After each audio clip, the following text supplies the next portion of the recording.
Have you ever been interested to build an AR-15 but was afraid it would be too complex or you'd be too nervous?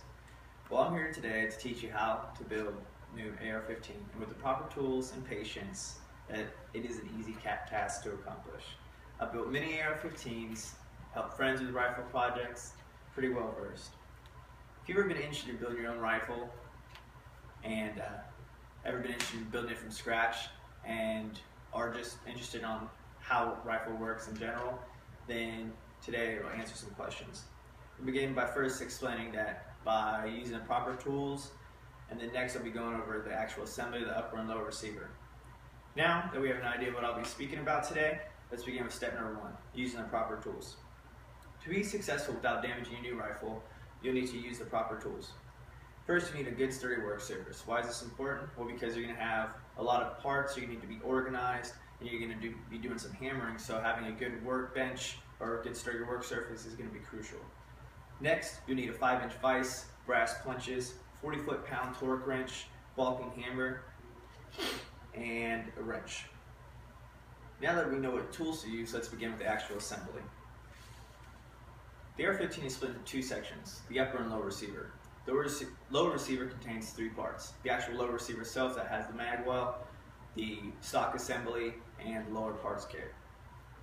First, you need to use the ball-peen hammer and the punches to install the lower parts kit. The lower parts kit contains pistol grip, the trigger group, the detents and the springs, and the safety selector, and the mag well release and everything for that. After you assemble that, you need to assemble the stock assembly. You're going to need to install the receiver extension, put in the buffer spring and the buffer, and then install the stock.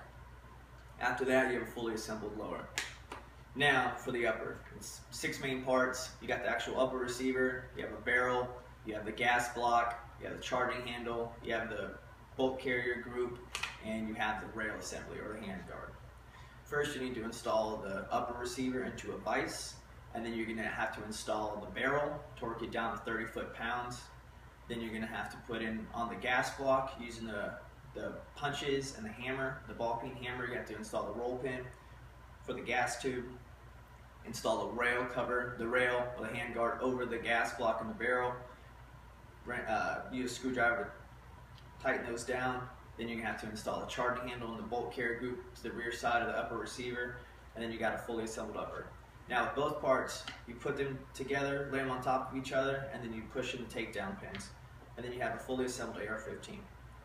Now, allow me to conclude, with the proper tools and patience, you can assemble an AR-15. Let's review what we've gone over today. First, I spoke about the need for the proper tools to accomplish the task of building your rifle. You need a sturdy work surface to accomplish the entire project. And I explained that you need a 5-inch vise, ball-peen hammer, brass punches, and torque wrench. Next, I spoke about the actual assembly of the upper and lower receiver. I broke the lower receiver down in 3 main parts. And then I talked about the upper receiver, its 6 parts, and how to actually put the parts together to have a fully assembled rifle. Now with the knowledge that you learned today on how to build an AR-15, you can be successful. With the proper tools and a little bit of patience, the process of building a new rifle isn't as difficult or as complex as you once thought. Thank you.